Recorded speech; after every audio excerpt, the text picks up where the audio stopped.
Hi friends, இன்னைக்கு cheesy creamy pasta எப்படி பண்ணலாம், தேவையான பொருட்கள் என்னன்னு சொல்லிட்டு பார்க்கலாம்.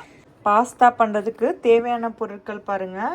வெரைட்டிஸ் ஆஃப் வெஜிடபிள், நம்மளுக்கு என்னென்ன வெஜிடபிள்ஸ் வேணுமோ எல்லாமே எடுத்துக்கலாம். நான் காளான், பீன்ஸ், கேரட், சோளம் இது எடுத்திருக்கேன். அதுக்கப்புறம் ஒரு பல்லாரி வெங்காயம், அதுக்கப்புறம் பூண்டு வெட்டி வச்சுருக்கேன். ஸோ இதெல்லாம் தான் இன்றைக்கி நான் வெஜிடபிள்ஸ் எடுத்திருக்கேன். அதுக்கப்புறம் 1/2 கிலோ வந்து வீட் பாஸ்தா எடுத்திருக்கேன். இன்னைக்கு தேவையான அளவு உப்பு, சில்லி ஃப்ளேக்ஸு, அதுக்கப்புறம் வந்து ஒரிகானோ, அதான் பாஸ்தா ஒரிகானோன்னு சொல்லுவாங்க. இது போட்டால் கொஞ்சம் இட்டாலியன் ஒரிகானோ நல்லா ஃப்ளேவர் கொடுக்கும். அதுக்கப்புறம் சீஸு, ஒரு 1/4 கிலோ டு 300 கிராம் சிக்கனை வந்து போன்லெஸ் சிக்கன் எடுத்து நறுக்கி வச்சுருக்கேன். இது வந்து க்ரீம், நல்லா திக்கான க்ரீம் எடுத்து வச்சுருக்கேன். ஸோ க்ரீமு, மில்க்கு, வாங்க எப்படி பண்ணலான்னு சொல்லிட்டு பார்க்கலாம். இப்போ ஒரு தவா எடுத்திருக்கேன். அந்த தவாவில் வந்து ஒரு 2.5 லிட்டர் வந்து தண்ணி ஊற்றி, தண்ணி நல்லா பாயில் ஆகும்போது பாஸ்தா போட்டிருக்கேன். ஒரு 2 ஸ்பூன் வந்து ஆயில் ஆட் பண்ணிக்கலாம், பாஸ்தா ஒன்னோட ஒன்று ஒட்டாமல் இருக்கிறதுக்காண்டி. பாஸ்தா ஒன்னோட ஒன்று ஒட்டாமல் இருக்கிறதுக்காண்டி ஆயில் ஊற்றிட்டு, இப்போ ஒரு 2 ஸ்பூன் வந்து சால்ட் போட்டு பாஸ்தாவை நல்லா வேக வச்சுக்கலாம். அங்கே பாஸ்தா கொதிச்சு வேகிற டைமில் நம்ம வந்து இப்போது அதுக்கு தேவையான வெஜிடபிள்ஸ், சிக்கன் எல்லாம் வேக வச்சுக்கலாம். ஸோ இப்போ இது பக்கத்துலேயே நம்ம பாஸ்தாவுக்கு தேவையான சிக்கன் வெஜிடபிள்ஸ் குக் பண்ணிடலாம். தேவையான ஆயில் எடுத்துக்கோங்க. ஆயில் சூடானதும் கார்லிக் போட்டுக்கலாம். பூண்டு பொரிய ஆரம்பிக்குது. இப்போ நம்ம வெட்டி வச்சிருக்கிற ஒரு பல்லாரி வெங்காயத்தை போட்டுக்கலாம். ஒரு பல்லாரி வெங்காயம் ஆட் பண்ணியிருக்கேன்.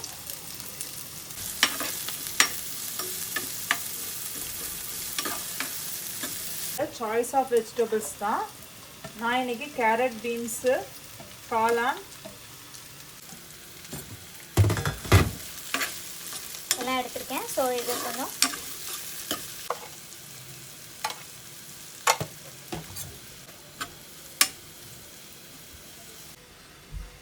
ஸோ இந்த வெஜிடபிள்ஸ் வேகிற டைமில் நல்லா வந்து பட்டர் எடுத்துக்கோங்க.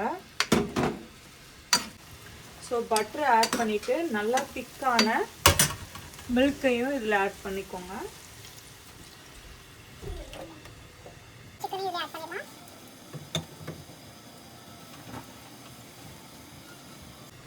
நல்லா ஒரு ஸ்பூன் அளவுக்கு திக்கான க்ரீம் ஆட் பண்ணிக்கலாம். வெரி க்ரீமி சீஸி பாஸ்தா தான் இது. நல்லாவே கிட்ஸுக்கு ரொம்ப பிடிக்கும்.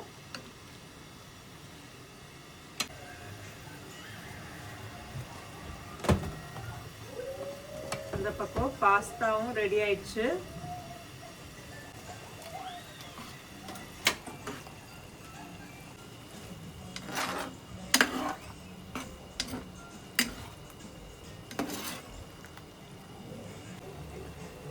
இப்போ நம்ம எடுத்து வச்சிருக்கிற சில்லி ஃப்ளேக்ஸில் பாதி ஆட் பண்ணிக்கோங்க. அதுக்கப்புறம் பீஸா தட் மீன் பாஸ்தா ஒரிகானி எடுத்து வச்சிருக்கேன், இந்த ஃப்ளேக்ஸ் ஆட் பண்ணிக்கலாம். கொஞ்சம் சிக்கன் வேகட்டும். பாஸ்தாவை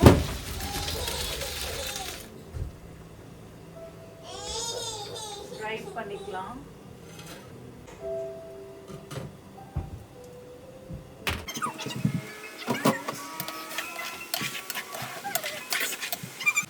நல்லா வந்து சிக்கன் ஸ்மால் பீசஸாக சின்னதாக நறுக்கி போட்டதுனால சீக்கிரம் வெந்துருச்சு.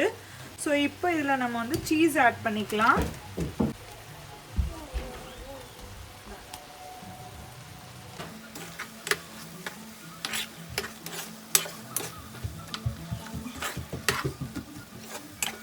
ரெடி ஆயிடுச்சு. இப்போ வந்து நம்ம வேக வச்சு தனியாக எடுத்துட்டு பாஸ்தா வச்சுருக்கோம். ஸோ அந்த பாஸ்தா போட்டுட்டு நல்லா ஒரு ஃபுல் டிப் கொடுத்துட்டு ஃபுல்லாக நல்லா கிளறிட்டு மீதி இருக்கிற சீஸ் வந்து ஒரு 200 கிராம் டு 250 கிராம் வரைக்கும் சீஸ் எடுத்துக்கலாம். மொசரல்லா சீஸ் தான் நான் எடுத்துருக்கேன் இன்னைக்கு. இப்போ நம்ம சீஸை நல்லா மேலே தூவி விட்டு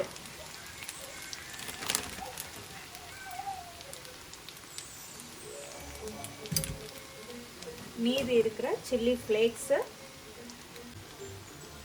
பாஸ்தா ஃப்ளேக்ஸு, பாஸ்தா ஒரிகானோன்னு சொல்லுவாங்க.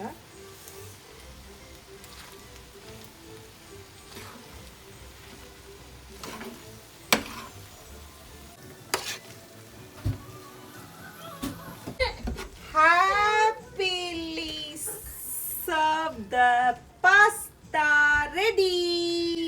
நீங்களும் இந்த மாதிரி ட்ரை பண்ணி பார்த்துட்டு மறக்காம உங்க கமெண்ட்ஸ் கமெண்ட் பாக்ஸ்ல சொல்லுங்க. நெக்ஸ்ட் ஒரு வீடியோல பார்க்கலாம்.